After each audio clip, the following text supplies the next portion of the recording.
دیکھیے نبی اکرم صلی اللہ علیہ وسلم نے فرمایا تھا، وہ حدیث میں نے شروع میں آپ کو سنائی ہے، بدأ الاسلام غریبا وسیعود کما بدا۔ اسلام کا آغاز جب ہوا ہے تو وہ بہت اجنبی سا تھا، نامانوس، لوگ سمجھتے نہیں تھے یہ کیا نئی باتیں ہیں۔ پھر اس کے بعد اسلام کے غلبے کا دور آ گیا، جب غالب ہو جائے تو سبھی دوست بن جاتے ہیں، جو بھی طاقتور ہے اس کے تو سبھی دوست ہیں، لہذا بہت سب لوگ جو ہے اس کا علم لے کر کھڑے ہو گئے۔ لیکن ان قریب اسلام غریب ہو جائے گا، پھر اجنبی ہو جائے گا۔ تو جو لوگ اسلام کی اجنبیت میں اس کا ساتھ دیں اور خود بھی اجنبی ہو جائیں، ان کے لیے مبارکباد ہے، تہنیت ہے کہ وہ زمانے کا ساتھ نہ دیں، اسلام کا ساتھ دیں۔ چاہے کہا جائے کہ یہ بڑے فنڈامنٹلسٹ ہیں، یہ بڑے کٹھ ملا ہیں، یہ بڑے دقیانوسی ہیں، یہ بڑے تنگ نظر ہیں، یہ بڑے رجت پسند ہیں، جو چاہے کہیں، لیکن جو اسلام کے ساتھ چمٹے رہیں گے ان کے لیے فطوبی للغرباء۔ اب اس کا تاریخی تجزیہ کیا ہے؟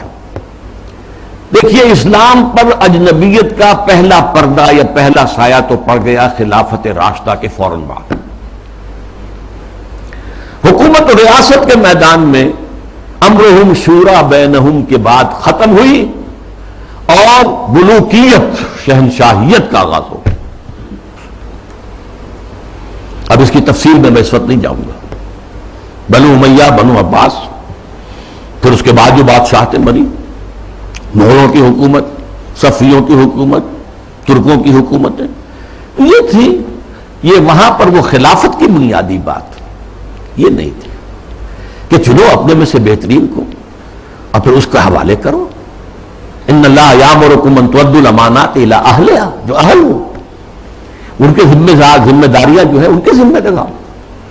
اس کو ختم کر دیا گیا۔ اب جس کی لاٹھی اس کی بھینس، بنی امیہ کی طاقت زیادہ ہے، عصبیت شدید ہے، لہذا وہ آئے، انہوں نے حکومت قائم کر لی۔ تو یہ پہلا دور تھا اجنبیت کا، پہلا پردہ پڑا اسلام پر۔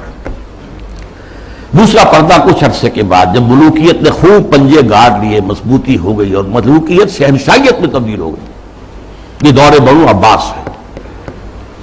اس میں معیشت کے میدان میں بھی آ گیا معاملہ۔ ایک طرف جاگیرداری جو ملوکیت کی بنیاد ہوتی ہے، ہر جگہ مشرق و مغرب میں شہنشاہیت اور بادشاہیت میں آپ کو جاگیرداری ملے گی۔ جاگیردار ہوتے 30,000 منصبدار، 20,000 منصبدار، ان پر حکومت قائم ہوتی اور ان کے لیے ضروری ہے مزارعات۔ آپ نے بہت بڑی جاگیر دے دی ہے، لیکن کیا وہ شخص خود کاشت کر لے گا؟ وہ تو کسی کو بٹائی پر کاشت کے لیے دے گا نا۔ یہ زمین کا سود ہے جو سب سے پہلے اسلام میں داخل ہوا، جس کو حرام مطلق قرار دیتے ہیں امام ابو حنیفہ بھی رحمۃ اللہ علیہ، جو اصحاب الرائے کے سر خیل ہیں، امام ہیں، اور امام مالک بھی رحمۃ اللہ علیہ جو اصحاب الحدیث کے سر خیل ہیں اور سب سے بڑے ان کے نمایاں ہیں۔ لیکن یہ شام، اور پھر بیع معجل، بیع مرابحہ کے عنوان سے نقد کے معاملے میں بھی جو ہے، کرنسی کے معاملے میں بھی وہ ایک سود کی ہلکی سی شکل داخل ہے۔ یہ دوسرا دجالیت کا دور پوری دنیا میں بھی آیا، بینکنگ، انٹرسٹ بیسڈ کیپٹلزم، اور کچھ اسلامی ممالک کے اندر بھی، جیسا کہ میں نے عرض کیا کہ اس راستے سے چور دروازوں سے داخل ہوا۔ اب جو اس کا ہے مسئلہ وہ ہے معاشرت اور تہذیب پر۔ اس کی وجہ کیا ہے؟ اس تمام دور میں مسلمانوں کی تہذیب، ان کا طرز بود و باش، ان کی معاشرت اور ان کا آئلی نظام، ان کا خاندانی نظام، ان کے آئلی قوانین انٹیکٹ رہے۔ چاہے دور ملوکیت جو ہے بنو امیہ کا تھا، وہ دور ملوکیت بنو عباس کا تھا، اور چاہے اور دوسرے بادشاہوں کے دور تھے، اس میں جہاں ریاست اور سیاست کی سطح پر جو ہے وہ پردہ پڑ گیا، پھر معیشت کے معاملے میں بھی پردہ پڑ گیا، تہذیب وہی رہی، وہی تہذیب، وہی مشرق سے مغرب تک مسلمانوں کی معاشرت، آئلی قوانین سب وہی رہے، جو کہ تو رہے۔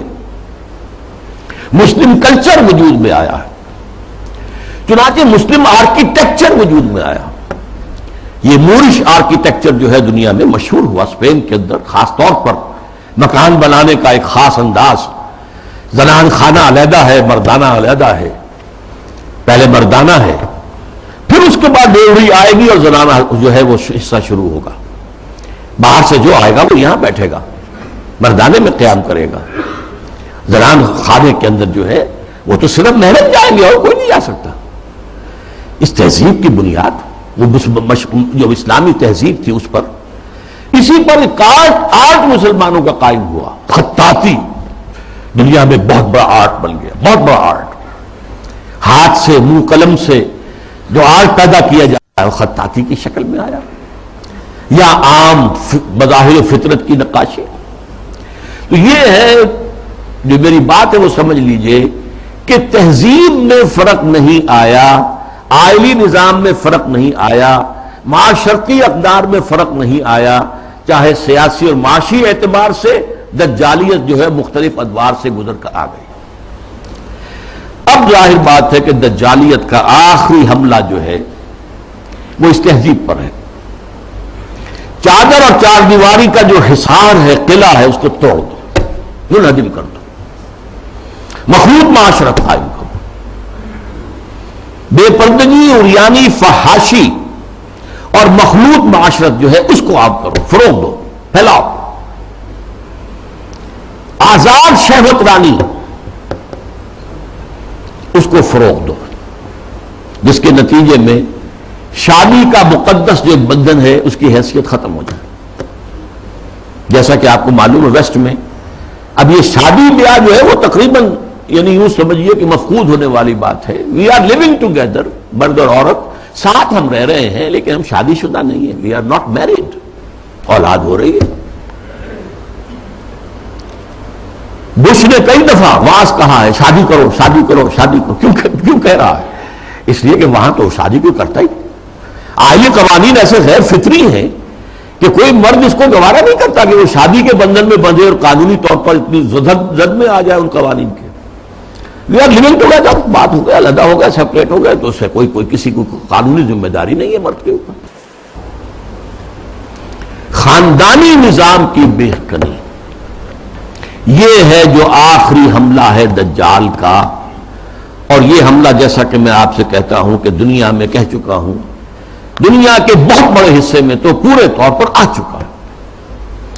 ابھی عالم اسلام میں یہ اتنا فروغ نہیں پا سکا ہے، ابھی کچھ نہ کچھ خاندانی قدریں موجود ہیں، کچھ بزرگوں کا احترام ہے، شادی کا بندھن کی اس کی کوئی اہمیت ہے، اس کا ایک تقدس ہے، شرم و حیا کی کوئی قدر و قیمت ہے، عصمت و عفت کا کوئی تصور ہے، وہ بھی کوئی اعلیٰ قدر ہے، ستر اور حجاب کے کچھ نہ کچھ، بہرحال اگرچہ بہت بڑے پیمانے پر وہ فتنہ ہمارے ہاں بھی آ رہا ہے لیکن ابھی کچھ نہ کچھ بقایا ہے، اور یہ سب عالمی سطح پر ہو رہا ہے۔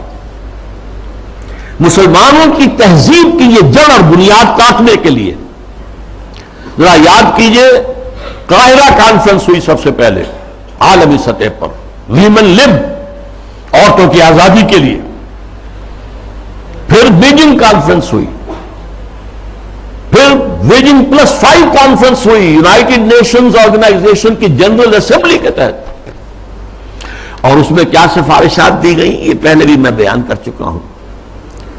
نمبر 1، ہومو سیکسولیٹی کو کوئی عیب نہ سمجھا جائے،